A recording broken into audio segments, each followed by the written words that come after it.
VTBI waktu sama red. Kalau di red mode sama aja red VTBI time, kayak beda letaknya aja. Kalau di BW mode, nah ini dia yang lebih ke kalkulator ya, kalkulator dosis.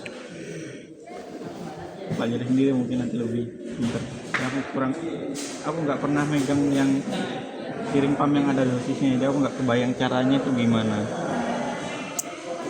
Intinya biasanya dipakai di red mode. Nanti geraknya kalau misal mau di input namanya aja bisa. Misal di sini belum ada. Yang bawahnya. Ini kan. Nah, misal ini centang cuma nama aja, tapi ini dosisnya nggak ada. Terus diisi misal berapa? 100 nggak bisa. VTBI-nya 20 ya. Mau waktu apa mau kecepatan? Waktu aja 1 menit. 1 menit. 1 menit 1 detik. 1 menit 1 detik. 00 01 01. Udah, kalau udah di centang lagi. Nah, kalau red ya. Ya, VTBI di sini. Ini VTBI-nya 20. Salah ya? Berubah. Ini dihapus dulu. 20 ya, bener ya? Sorry, enggak bagus. Yang waktu tadi yang 0101 ya. Satunya hilang kok. Ada. Tetap ada. Nah, tadi yang diperhatiin sebelum alat dipakai, kalau misal udah ganti pasien itu kumulannya itu ya ada angka. Kumulan ini sama kayak yang ini tadi yang paling bawah yang udah masuk ke pasien. Itu harus di reset. Caranya diklik aja, ini clear kumulan. Jadi dibikin jadi strip-strip. Kalau ada angkanya tetap dibikin jadi strip-strip. Kalau udah tinggal di start. Ini dia langsung error, bukan error sih, ada warning infusnya mau selesai. Soalnya dia udah semenit. Kalau semenit tuh dia ada alarm ini. Ini yang history alarm tadi. Yang Mas Ibnu tanya. Nah, jadi ini ada apa aja di sini.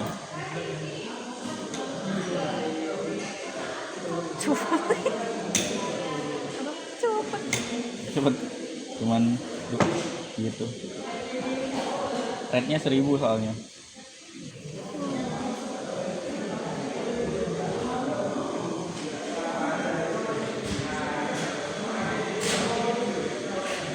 Rate maksimal tuh berapa, Mas? Kecepatan Berapa? Enggak ada. Lihat di spek.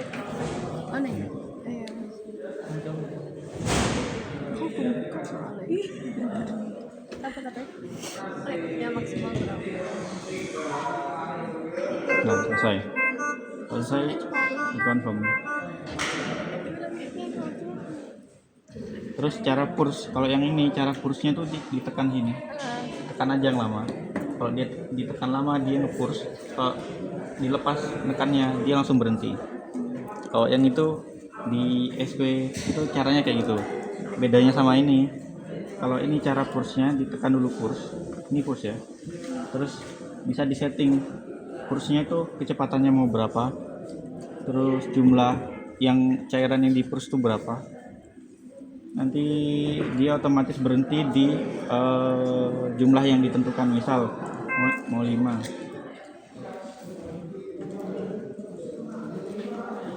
Jumlahnya 5. Kalau ditekan sini mana itu push ini, nanti dia nge-push berhentinya sampai 5 mili aja. Ini. Jadi pushnya otomatis jalan sendiri tanpa harus ditekan terus. Kalau yang itu harus ditekan terus, dilepas baru dia berhenti. Ini, nah ini yang mode auto pushnya. Tapi ada juga yang model kayak gitu.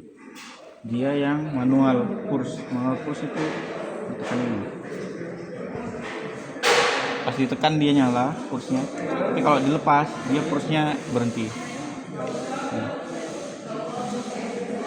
Tapi kalau yang manual itu nggak dibatasi atau tetap kelok di 10? Tetap di setting dulu. Ini contoh ya, 10 ya. Ditekan aja. Ini 10-nya di 9, 8. Kalau yang ini tadi kursnya nggak ada settingannya. Nggak ada, cuman ada setting kecepatan, tapi itu pun harus masuk setting dalamnya lagi. Kalau yang ini kan tiap dipencet ini bisa langsung diubah, yang ini enggak. Nih. Kelihatan langsung. Pasang ini.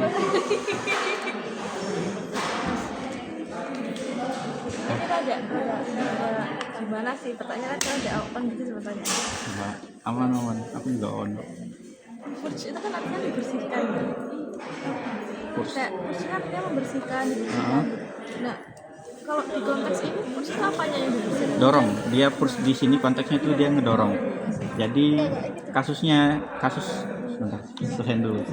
Angkanya di depan ya kalau bisa. Diputer. Itu puter. Biasain kalau masang siring angkanya di depan. Biar kelihatan. Dibuka dulu. Nah. Ya. Ya, ini kalau walaupun nggak dipencet, kalau ininya Udah karena ini kedorong. kedorong, dia nutup.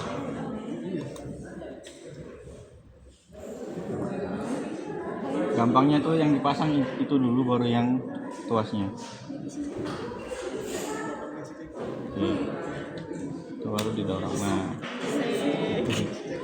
Coba sekarang di push, tekan pushnya yang lama. Tekan terus yang lama. Ngedorong nggak dia? Ada. Dorong. Iya. Getar gitu. Ini angkanya naik nih. Ditarik. Ya, itu juga jalan. Tapi pelan. Pelan, soalnya Setting kecepatannya di dalam itu. iya settingan kecepatan yang dalam itu kecil. Nah, bisa diubah caranya ini. Aduh. Mas tadi belum kejauhan nggak bisa. Apa? Oh iya. Kalau di sini konteks purge itu dia itu intinya ngedorong cairan. Nah, kenapa kok cairannya harus dorong? Itu bisa karena beberapa alasan. Contoh, kalau misal di dalam selang yang mau masuk ke pasien itu nggak boleh ada sama sekali yang namanya bubble atau udara. Jadi isinya full harus cairan. Nah, kalau misal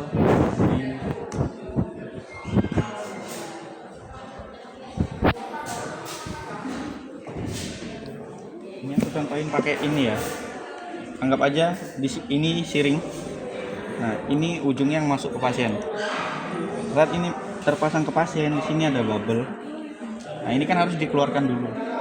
Cara ngeluarin bubble yang ada di dalam selang itu salah satunya tuh dengan didorong masuk ke arah pasien. Nah, tapi dia tuh nggak sampai dimasukin ke pasien. Contoh, nggak ada siring lagi. Ini aja. Waduh. Di sini ada bubble. Nah, ini tuh bubble biasanya didorong tuh harus sampai ke sini. Gimana cara biar dia kedorong? Dia pakai modenya purge tadi. Karena dia tuh ngasih cairan, otomatis kan dia kedorong nih. Gerak sampai ke sini terperangkapnya. Nah, kalau dia udah masuk ke sini nanti dia nyantol di sini pasti. Kalau udah nyantol di sini biasanya sama perawat tinggal dipakai spet, pakai suntikan yang ada jarumnya. Ditusuk, ditarik, bubble-nya keluar. Kontaknya apa, fungsinya purge kalau di infus pump sama siring pump tuh itu, jadi buat ngedorong aja, intinya ngedorong purge pemurnian ya. Iya, intinya itu. Buat memori. Enggak aman. Apa tadi lanjut? Oh, setting mana ya setting?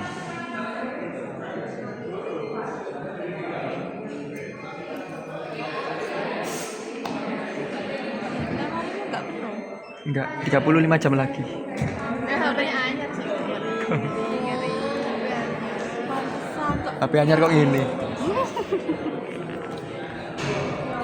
Menurutku kalau ngomong buka-buka videonya. Anu loh. Sumpah? Iya. Purge-nya diklik aja. Ini kecepatannya cuma 300 tadi, makanya pelan. Kalau mau di setting 1000, ya 300 awalnya. Coba lagi. Iya, yang lama. Lebih cepet ya. Iya. Oh ya, pasin aja. Ya, Kemudian lebih. Soalnya cepet kan, jadi agak susah kontrolnya. Balikin lagi ke 300.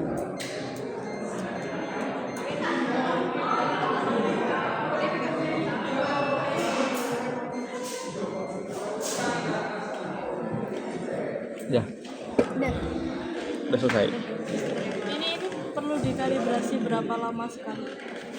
Kalau ini kalibrasi apa nih? Kalibrasi internal apa kalibrasi yang kalibrasi wajib rumah sakit? Wajib. Kalau kalibrasi wajib rumah sakit itu biasanya regulasinya itu setahun sekali wajib dikalibrasi.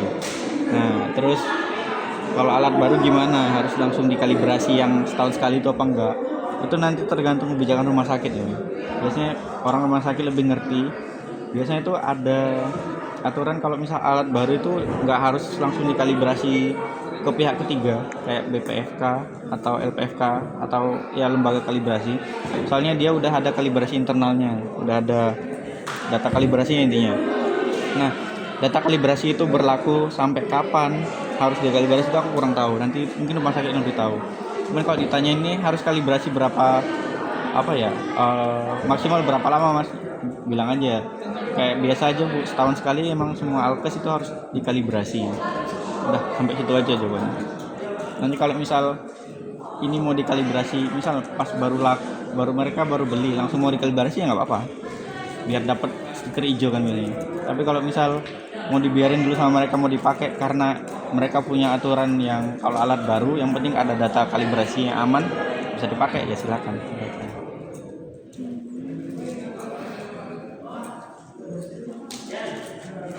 Kalibrasinya teknisi sendiri bisa apa harus sama BPF? Kalibrasi apa nih yang wajib apa yang internal? Internal deh. Yang internal emang teknisi Kalau yang wajib harus sama BPF. sama pihak ketiga, nggak harus BPFK, bisa LPFK, bisa lembaga kalibrasi swasta, bebas.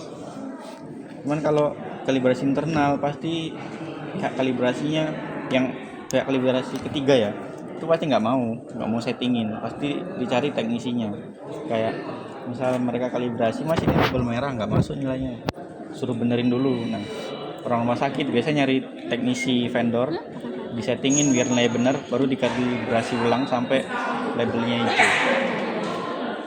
Stepnya gitu. Tapi emang kenapa dicolok mas? Ya kan baterai gak bisa nge-back up sama nggak pasti emang kan bisa colokan ini kita enak ngecas ngecas nih Ini langsung ngecas. tandanya hijau itu kan pas Ini. kabelnya ke Nah, hijau ini kalau tanda kalau kabel listrik kepasang. Makanya kalau simbolnya kayak cacing gini, ini berarti listrik masuk.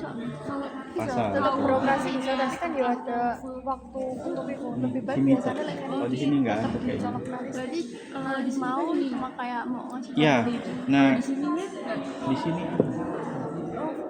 kosong. Iya. Terus kalau alat ini, terutama yang merek ampal ya, itu kalau demo harus sambil dicolokin listrik. Walaupun dia baterainya ada, cuman kalau misal udah nggak dipakai sehari full gitu, dia udah nggak kuat nyala sendiri, harus colokin listrik. kalau ini masih bisa Ini bisa.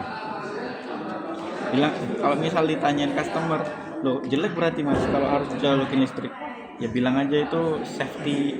Ini enggak ya, realnya nggak gitu, cuman cara ngelesnya itu bilang aja safety baterai. Soalnya kalau ini ada beberapa tipe baterai yang kalau nggak dipakai lama dia otomatis mati permanen. Nah yang ini dia kayak baterainya nge-slip aja, tinggal di trigger pakai listrik nanti dia aktif lagi, gitu aja. sebenarnya nggak bisa Nggak bisa apa? kalau nggak dicolok listrik Bisa. cuma Ya seenggaknya dulu itu paling 20 menit 30 menit dicolok listrik itu udah bisa nyala. Kalau kedatangan yang baru ini harus agak lama baru bisa nyala tanpa colokan listrik. Jadi pemakaiannya itu harus dicolokin terus, dia sambil ngecas terus.